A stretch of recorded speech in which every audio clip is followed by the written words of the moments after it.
வணக்கம். இப்போ நான் உங்ககிட்ட ஒரு கேள்வி கேக்குறேன்.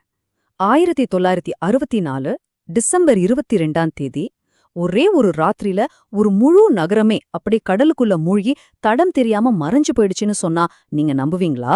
நிஜமாங்க. இது ஏதோ ஹாலிவுட் படக்கதையோ இல்ல கற்பனையோ கிடையாது. நம்ம கண் முன்னாடி நம்ம இந்திய மண்ணுல நடந்த ஒரு மாபெரும் வரலாற்று சோகம் இது.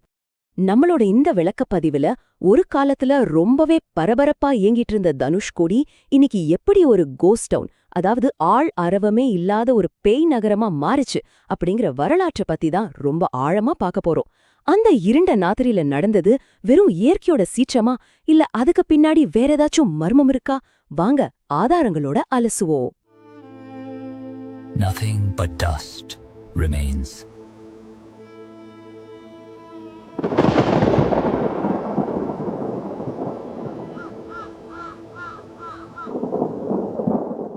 பகுதி 1.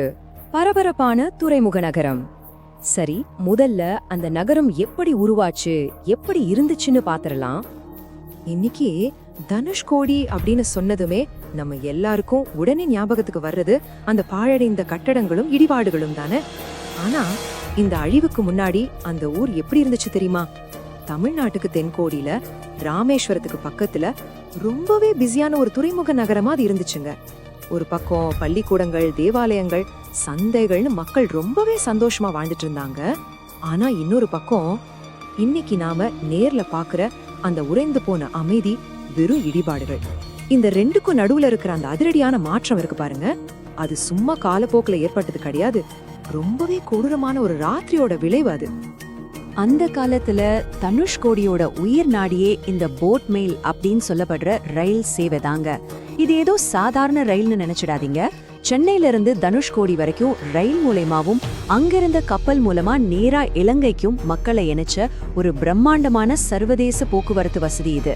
யோசிச்சு பாருங்க, வியாபாரிகள், அரசு ஊழியர்கள், மீனவர்கள்னு பல பேரோட அன்றாட வாழ்க்கையே இதை சுத்தி தான் இயங்கிட்டு இருந்துச்சு. அந்த அளவுக்கு தனுஷ்கோடி ரொம்ப செழிப்பான நகரமா செயல்பட்டுட்டு வந்துச்சு. பகுதி 2. பயங்கரமான அந்த இரவு. இப்படி செழிப்பா இருந்த ஊருக்கு அந்த அழிவு எப்படி வந்துச்சுன்னு இப்ப பார்க்கலாம். எல்லாம் நல்லபடியா போயிட்டு இருந்த அந்த ஊரோட தலையெழுத்து ஒரே ஒரு ராத்திரியில தலைகீழா மாறிடுச்சு. 280. இந்த நம்பரை நல்ல ஞாபகம் வச்சுக்கோங்க. ஏன்னா கடல்ல உருவான ஒரு ராட்சச சூறாவளி தனுஷ்கோடியை நோக்கி வந்தப்போ அதோட காத்து வீசின வேகம் மணிக்கு 280 கிலோமீட்டர். கொஞ்சம் கற்பனை பண்ணி பாருங்க, அந்த அசுர வேகத்துல ஒரு புயல் தாக்குனா எந்த மனுஷனால எந்த கட்டடத்தால தாக்கு பிடிக்க முடியும்? புயல் காத்து ஒரு பக்கம் சுழட்டி அடிக்குதுன்னா இன்னொரு பக்கம் கடலோட சீற்றம், இதை விட பயங்கரமா இருந்துச்சு. ஒரு 20 அடி, ஆமாங்க, கிட்டத்தட்ட ஒரு 2 மாடி கட்டடத்தோட உயரத்துக்கு கடல் அலைகள் விஸ்வரூபம் எடுத்து அப்படியே ஊருக்குள்ள புகுந்துடுச்சு. அமைதியா இருந்த கடல் அப்படி ஒரு ஆக்ரோஷமான ரூபத்தை எடுத்து ஊருக்குள்ள வந்தா அங்க இருந்த மக்களோட நிலைமை என்ன இருக்கும்னு யோசிக்கவே ரொம்ப பயமா இருக்குல்ல. அந்த ராத்திரியில நடந்தது ஒரு டைம்லைன் படி பார்த்தோம்னா, டிசம்பர் 22ஆம் தேதி சாயங்காலம் வானிலை திடீர்னு ரொம்ப மோசமாக ஆரம்பிக்குது.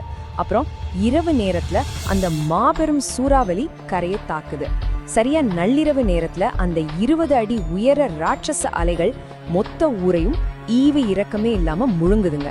இதுல ரொம்பவே மனசை உழுக்கிற துயரமான நிகழ்வு என்னன்னா, நள்ளிரவை தாண்டின பின்னிரவு நேரத்துல பாம்பன்ல இருந்து தனுஷ்கோடி நோக்கி வந்துட்டு இருந்தா அந்த பேசஞ்சர் ரயில், அது முழுசா பயணிகள் நிறைஞ்ச ஒரு ரயில், சிக்னல் கிடைக்காம இருட்டுல நின்னுட்டு இருந்தப்போ பெரிய அலை ஒண்ணு அந்த ரயில அப்படியே மொத்தமா கடலுக்குள்ள இழுத்துட்டு போயிடுச்சு.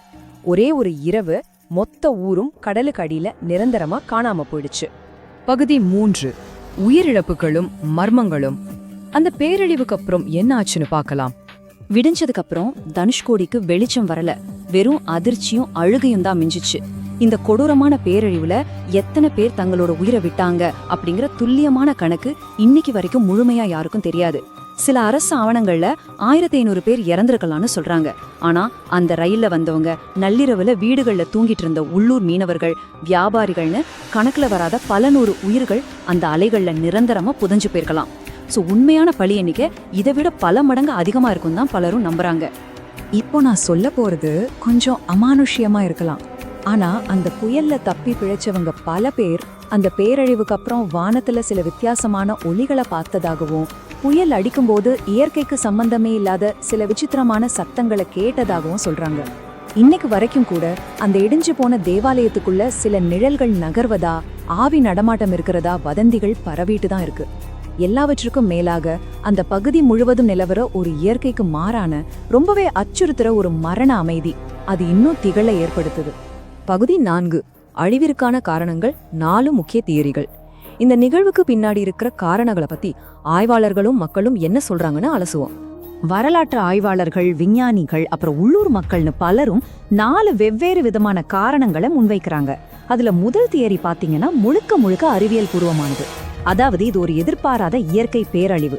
வானிலை ஆய்வாளர்கள் ரொம்ப தெளிவா என்ன சொல்றாங்கன்னா, இந்தியா கடலோர வரலாற்றிலேயே பதிவு செய்யப்பட்ட மிக வலிமையான, ரொம்ப மோசமான சூறாவளிகள்ல இதுவும் ஒண்ணு.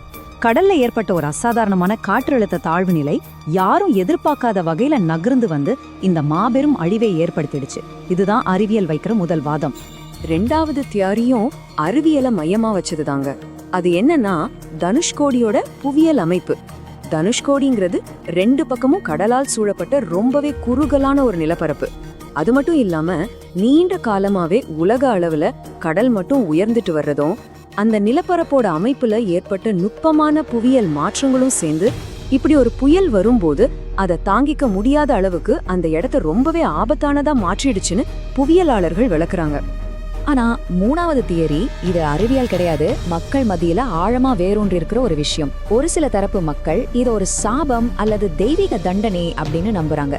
ஏன்னா தனுஷ்கோடி அப்படிங்கிறது ராமாயண காவியத்தோட ரொம்ப நெருங்கிய தொடர்புடைய ஒரு அதீத ஆன்மீக முக்கியத்துவம் வாய்ந்த ஒரு இடம். ஸோ ஏதோ ஒரு வகையில அந்த இடத்தோட புனிதம் கெட்டு போனதாலேயோ இல்ல ஏதோ ஒரு பழங்கால சாபத்தோட விளைவாகவோ தான் ஒரு முழு நகரமும் எந்த தடையும் இல்லாம ஒரே ராத்திரியில கடலால முழுங்கப்பட்டுச்சு அப்படின்னு மத நம்பிக்கைகள் சார்ந்த ஒரு பார்வை இங்க நிலவுது.